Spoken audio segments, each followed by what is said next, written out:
Chantel McCabe, hi, welcome to Sports Spectrum. How are you? I'm doing pretty darn good. How's it going? I'm doing great. So good to have you here. I'm glad that we were able to connect through the interwebs and the social media world that we live in. And here we are talking on the podcast, and I'm excited to have you on. Let me start with this. Doing my research, of course, you got to do your research before you do an interview. You know this better than anybody. And I'm on your website, and it says, do your work, be honest, keep your word, help when you can, be fair. And I thought, well, those are all great traits for success. So let's start there. Like, where was that? Where does that come from? Who taught you that? Why put that on your website? Yes. Well, it's funny because I haven't updated that website in a long time, but it still remains very true and words that I try to live by. I've always been pretty outspoken and beat to my own drum. And I just think that in the world that we live in right now, when there's so much divide and so much chaos, those things you can apply to every single aspect of life and you'll be rewarded, whether that's at work, in personal relationships, family members, even with strangers. And it's difficult. The being fair part is the one that tends to get me because I feel like that's probably the hardest thing that I've come to terms with in my career, especially in media, with the way that people are hired and the way that our business works, as you well know. And that to me is one thing that I want to get right and combine those things together. And people can say a lot of different things about you, but if you can get as close to you can with a couple of those, then you're in good shape. Yeah, it's not always fair, and that's just unfortunate, but it's the truth, And you try to treat everybody fair and equal, but unfortunately, in this business, it's very hard because there's so many. It's so all about who you know, and you might be the most talented person and the perfect candidate, or the perfect situation, and yet if somebody doesn't see it that way and they want to look in a different direction, they're going to go into that direction. I'm sure you've had moments. You don't have to give exact stories, but maybe you can, depending on what that story might be, of the opposite of those things that you wrote, right? We're talking Yeah. about honesty and working hard and being fair. There's probably moments where you've experienced the opposite of that, which has maybe helped you realize the importance of those traits.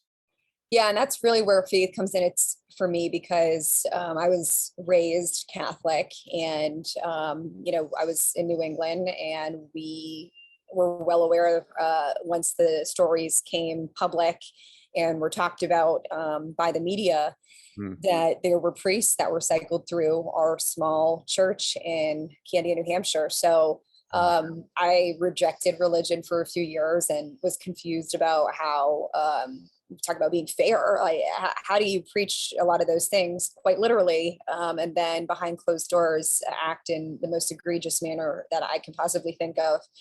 So I lost my faith track for several years, and I'm so grateful that the obstacles that I experienced when I was the Hurricanes sideline reporter in Raleigh, North Carolina, um, people don't want to talk about it, and probably my employers don't love that it's public, but I got a DUI. All kinds of depressed, lonely.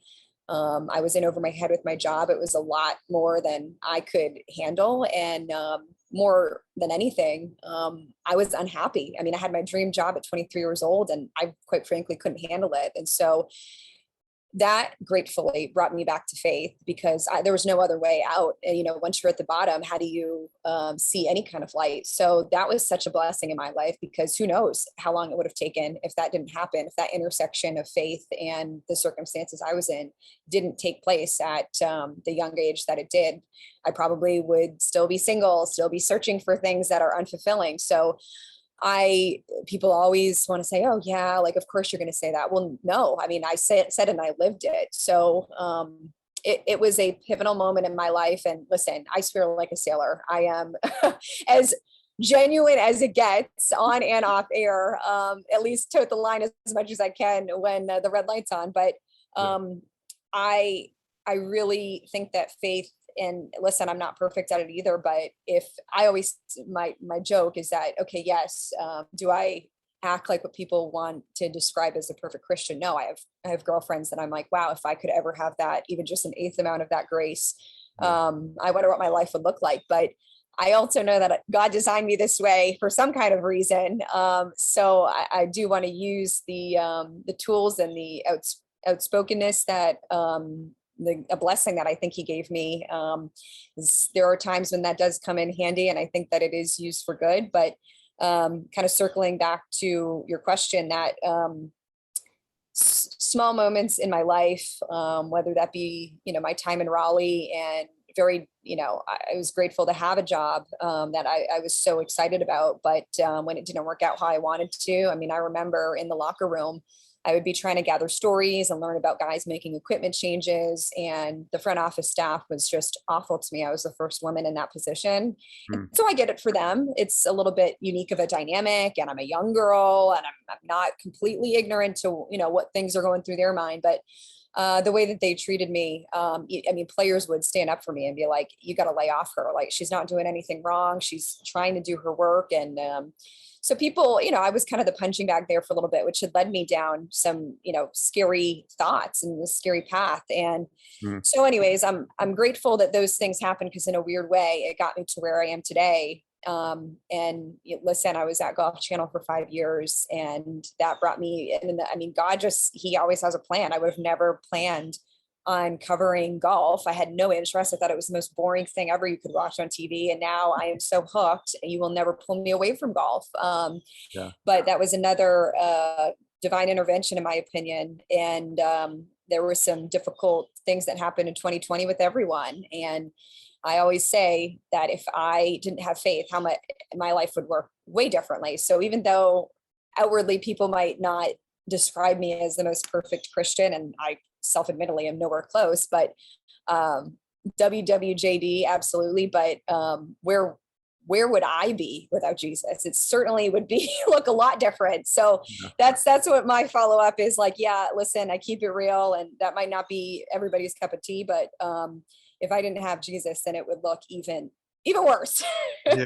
Yeah. Well, let me preface something by saying we've had 1,000 people on this podcast over 5 years. I've yet to meet a perfect Christian, Chantel, just so you know. So there is, you can't find one. There's only one perfect, and that's Christ. But I'm fascinated because I grew up in the Northeast like you did. I grew up going to church, Catholic church, like you did. Didn't really, I don't know. I made my, confirmation when I was 14 or 15, and then I never went to church again for another 10 years or 15 years or whatever it was. And then I was introduced to Christ, which is a difference than being introduced to a church or Yes.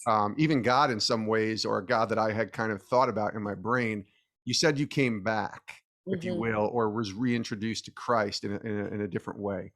What was it that brought you to Him? What was the moment? Because you just went through some really difficult periods of life and some dark times, and even some anger issues, it sounded like you have with the church, which completely understand and completely get.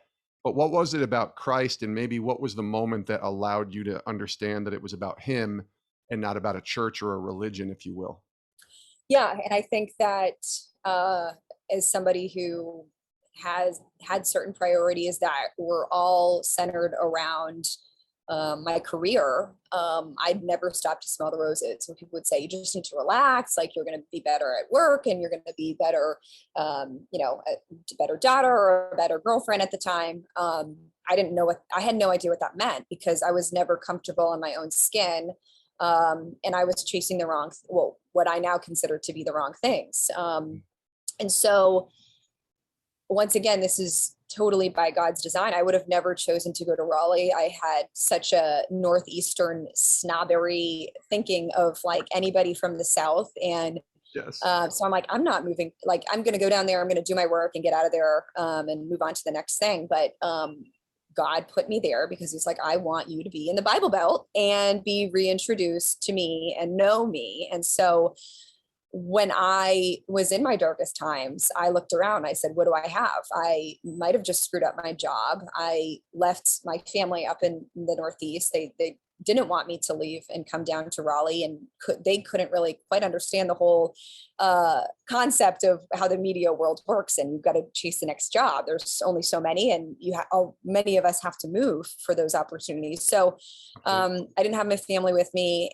but I had some friends that had invited me to their Methodist church, and so I needed to lean into the things that I did have at that point, and God designed them to be there at the time that I needed them the most. And it was literally all in his hands. And when I started really reflecting and thinking, what is it right now that makes me happy? This work doesn't make me happy. It makes me upset. I don't like how I'm treated.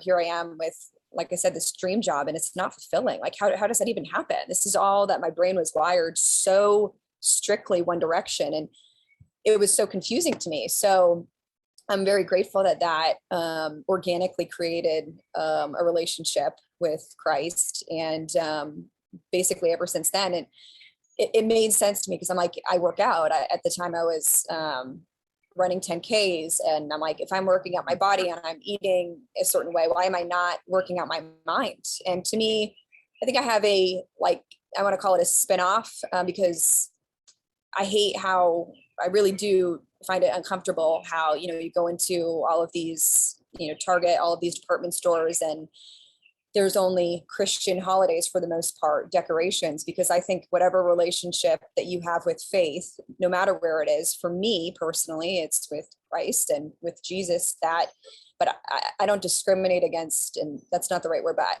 I think about it with a more open mind than I feel like a lot of my Christian friends, because our way is what we think is right. But it doesn't mean to say, if you have another instance, another influence that has brought you into some kind of faith and it's making you a better person, to me, that's the most important thing. And, I still, my husband and I go to a non-denominational church, and we always reflect afterwards, like, that part still doesn't really make sense to me. And so we're not sitting here beating people over the head with the Bible, but you never leave church upset. You never leave church frustrated. If anything, you find more clarity. It forces you to reflect. So I think of it more, and this could be, a lot of people don't like when I say this out loud, but it's more of an exercise to me. And I don't have to agree with everything in the Bible to appreciate it and know that the most perfect and the only perfect human on earth was Jesus Christ. And if we all can take some pages from his book and get closer to looking like that, then I think that to me is the most important thing. That like you said, church versus finding Christ are two different things. So I think, to me, that's what that relationship looks like, and why it's important to me. That's fascinating to hear you say that. And it's definitely a little bit different than a lot of the conversations we've had here on the show, but I love it, Chantel, because you're not just going through the motions here. Like, there's an intentionality in how you're growing and how you view your faith. And even, it sounds like with your husband too, you're going to church. I'm guessing you're probably spending time with God, or prayer, or Bible reading, or whatever that looks like, devotionals, Bible studies, all of the things, but yet you're still trying to see it from a worldview, as opposed to just my little, or maybe the view that others are saying you have to see it from. Yeah. And it's a good way of describing it, because my husband and I were set up, and he too was raised Catholic and lost sight of faith for a while. And on our first day, I knew, and I actually, I have so many concrete examples that I love, that's our testimony, right? And so I am not shy to share that, but I also need to remind myself that people who haven't leaned into that, because it's happening with other people, but if they haven't realized what they experienced, and that's testimony, it can come off as a little bit jarring. Like my own family members, when I say, no, this was Jesus doing this, this was God intervening when I needed it. To them, it's intense. They might call it extreme. So I try to remind myself that when I was coming from a different lens. And, one thing that I have a difficult time with other fellow Christians is, when I describe it this way, well, oh, you just don't have a close enough relationship with God yet, if that's the way you're talking about it. And to me, I don't think he wants us all to look the same either. So, but going back to my husband and I on our first date, I prayed right before I met him. And this was before I even was, in a texting conversation with him, Wow. I prayed to God and I said, I am, what was it at the time? 29 years old. I'm still chasing this career thing. I'm not, it's fulfilling more now as I'm getting older and getting better and getting more confident and comfortable. But, and I never wanted kids or a husband, by the way. Like that, it was, like I said, this one track mind and Wow. screw everybody else. Like, I mean, not truly, but like, hey, I'm not going to let anything get in the way, quote unquote. Sure. But so I remember thinking and praying like very intentionally. Like I've never prayed with such a strong presence around me. And I said, I, hope that in the near future that you reveal to me what my path is, if it's in, covering golf still. Because I was trying to get the heck out of Orlando. I was just really not enjoying the young adult scene there. And Sure. so I said, I remember specifics. I said, I want somebody who wants a closer relationship with God. I specifically didn't pray about somebody who has a good relationship with God. I said, I want someone who's trying to get a better relationship with God.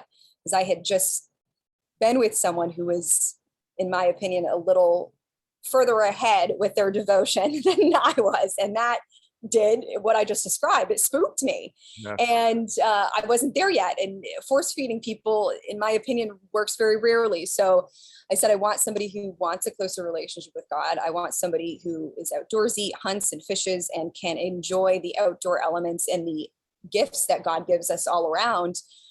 And there were a couple of other things that I was, very specific about. And there appeared my husband. It was the most insane thing ever. I'm like, that is to a T what this guy was. And I didn't even know who he was when I said that prayer. And yeah. I told him that on our first date. I'm like, I prayed specifically for you. I didn't pray for the monster truck that he picked me up in with the fallout stairs and the camo covered everywhere. But I got what I asked for. That's for dang sure. So it's so funny. I could have said, also, please no monster truck, because those are a little weird. But it's just so funny. He hunts, he fishes, and our second date was going to church, and that sealed the deal. We moved in 2 weeks later. A year after that, we were engaged. A year after that, married. So wow. People were like, how did that all happen? I'm like, I don't think you understand how intentional that prayer was and how God within 2 weeks answered those prayers so specifically. I mean, that is testimony right there. That didn't freak him out, by the way, Chantel, that, he was like going all in so quickly as well. And that's what's so crazy is that I went from not even wanting to be married to now certainly not wanting kids. And I knew on our first date, I'm like, this is the most perfect, I mean, obviously everybody on their first couple of dates likes to polish things up. Well, not me. I just went full blown, let him hear it all at once. And the fact that he took it so well was what solidified in my mind is this was absolutely God saying, I asked and he delivered. And I'm not going to lie, my husband was really nerdy. And I'm like, I never pictured myself with one of these guys, but he is everything I just prayed for. So I better wake up and stop being a petty, what, and enjoy what has been presented and what is clearly intentionally what God has given me as the gift of what is now my husband. They say you got to be careful what you pray for, Chantel. Yes. That's what they say. I don't know. It sounds like you're a living testimony of that. It is. There's no doubt about it. But that is, I love pointing to that story. And listen, none of our family members go to church unless if we invite them. And it's so, like I said, you never leave frustrated. Like, yeah, they might not, play your favorite worship songs. And you're like, oh, dang, I really want to hear, what's our favorite, one of those elevation songs. But Rattle is our jam. Oh my, we just pump it up. We went to one of the Elevation Church concerts that they had in Orlando, and it was, time of our lives. And on it, truly, I always ask my husband every few months, like, what's your favorite date we've ever been on? And we always end up saying, we just love going to church together. We never, it's the most personal thing that we could do. And we're both chasing a better relationship with God. I'm like, there's nothing better. Please tell me what was, going to Italy and having a late flight, but at least you got some really good wine. Like, no, it is so special to me. And that's why I know we're in a very strong and stable relationship despite all my travel and when life can get in the way. Because if those are our favorite moments together, then that is a very ground. And that doesn't mean there's not going to be turmoil once we have kids and things are going to happen. But the fact that we both feel the same way about that is, to me, very, very encouraging. Chantel McCabe is our guest here on Sports Spectrum. Let me ask you about the current job you have, because you're still doing this broadcasting thing, the dream job, if you will, that so many of us have wanted to do, including myself, for so many years. But yet you say, at one point you were chasing it for all the wrong reasons. So now you're still doing the same job, by the way, but it sounds like there's a different purpose here. Can you kind of expand on that and help us understand how you're finding maybe the joy that you find in the job that you're doing now versus the job that you were doing before when you were all in on chasing this broadcasting or media dream? Yeah, it's kind of one of those things. What came first, the chicken or the egg? But no, number one, I get to enjoy it with my husband now. And so running around as a single girl, going to all these cities, and it's very difficult to meet people that way. I mean, I think to myself, I wouldn't want to be dating somebody who's doing that. So how did I even attract somebody, especially, and I do still think that there are gender roles, and they look different now than they did 10 years ago, but Sure. God gave us our body, our abilities for different reasons. And so, I don't necessarily consider my husband to be the breadwinner. Like, I'm still, contributing in many ways.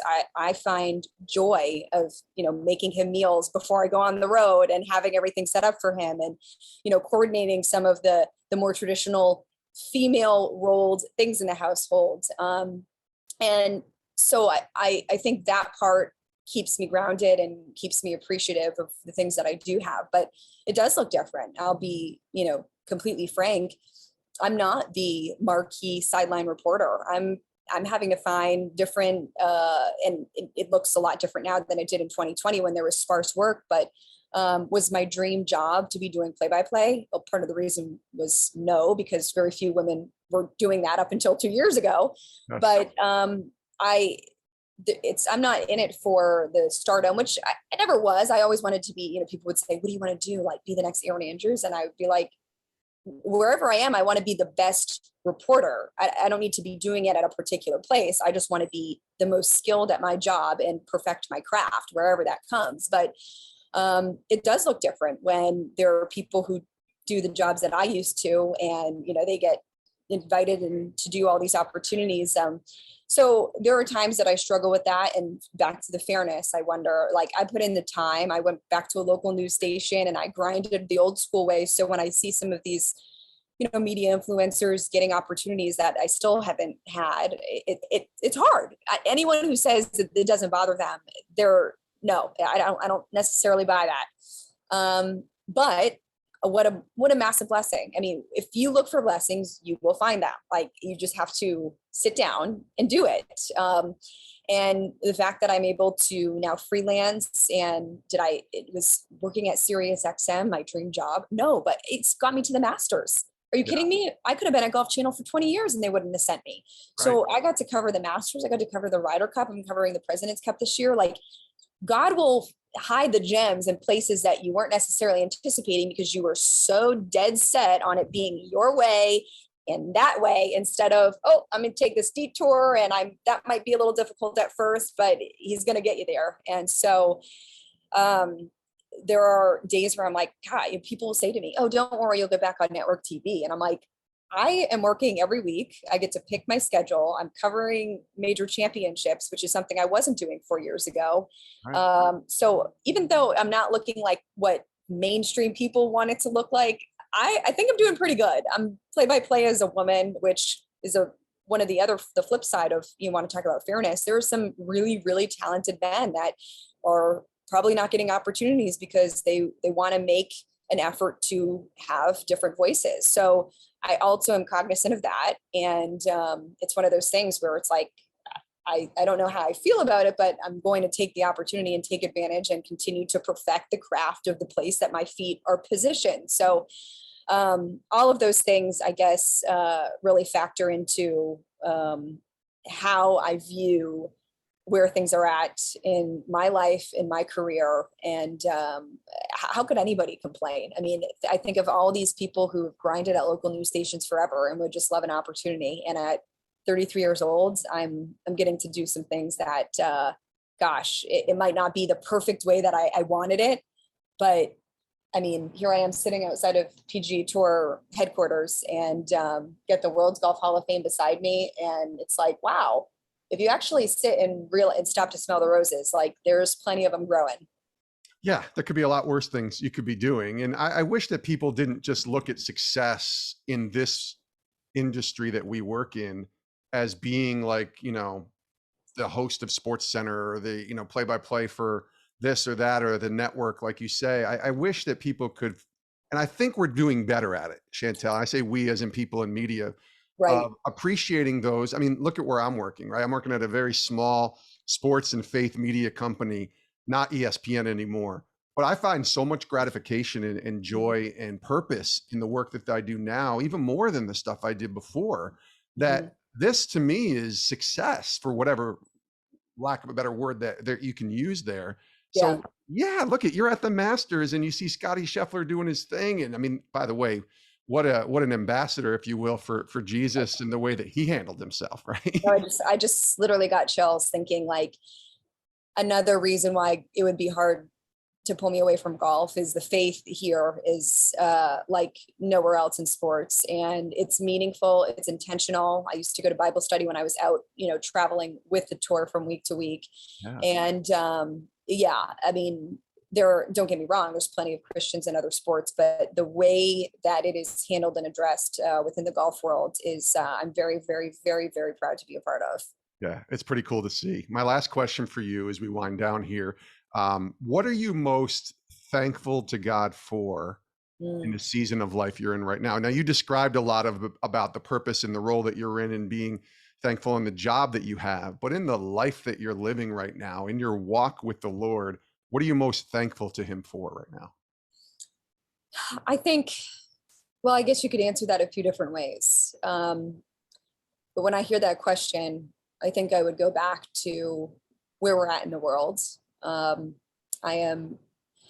never make my political commentary or thoughts and the way that I vote around necessarily the Bible and exactly how that works. And that, again, is a controversial thing to talk about with other Christians, but that's the way that I personally view things. And so I would say I try to look at the world with a Christian influence instead of through a Christian lens, again, knowing there are people from other perspectives and not everyone's Christian. But Sure. To me, what I'm most thankful for is I've seen people who have not found the Lord, and a lot of them are struggling, and a lot of them live very different lives. And like I said a little bit earlier, if I didn't find Christ, then my life would look a lot different. And so, I mean, I should say thank you to him, of course, but he knew exactly what he was doing. So he put me in Raleigh intentionally. He put me in Orlando to find a husband. I mean, what other testimony do you need? I moved to Orlando the week before, or excuse me, the week right after that Pulse nightclub shooting. And then that kid got eaten alive by a gator at Disney. I'm like, I'm moving to this spot? Hell no. Yeah. And wouldn't you know, like I said, he plants these seeds and gems in places when you just are like, I'll go through there instead of into there. And I was just planning on going through Orlando. And wouldn't you know, I married a Orlando native. I mean, you can't make this stuff up. Yeah. So in this chaotic world, which I think would look a lot differently if there were still faith influence, no matter what kind of faith that was, things would be drastically different. And I am so grateful. And I continue to try to encourage my friends who have not yet found the Lord to explore their faith. And I think there's no, like I said earlier, no bad that comes from it. And so some of my favorite relationships, not just with my husband, but with other media members who I've never had a relationship with, and might be since, we don't work together that often, but it's not the people who I go out and have beers with and, we've enjoyed time together in the past. It is when we can have these conversations that your heart grows a size when you have those conversations. And more than anything, he has softened me. I mean, like I said, I used to be one track minded, and now here I am, a better relationship. And don't get me wrong, the grace I still have to work on. But if I didn't have him at all, that lack of grace would be an even bigger gap. That's for sure. Yeah. Well, she is Chantel McCabe. You're awesome. Thank you for being here on the show. It's wonderful to get to know you. I loved your honesty, and that's what I crave, honestly, when I have conversations like this here on the show. So I appreciate you. It is real talk. It's real stuff. And listen, I want to do it again, right? Because I want to talk to you. I want to talk to you off the air, because there's conversations I want to have with somebody like you that are real and authentic that you just can't find in a lot of places. So I appreciate you. And thanks for being here, and all the best to you and continued success. Thank you. And shout out to the person who connected us, because once again, it's a little controversial that I will post things that at least have spoken to me, and I don't need people to necessarily buy into it, but I at least want to put it out there. So if I can just change one person and make their day better, then I hope that happens. And by doing that, that's how we got connected. I hope that person doesn't get mad that I don't remember who it was. I was about to say, I'm gonna have to look up who it was. I should have done that before, but you know what? I'll find it and I'll put it on the back end in the post prod and make sure we give that person their kudos, because I do appreciate that they connected us. Absolutely. Yes. All right, Chantel, thank you. Thank you so much. Okay, God bless.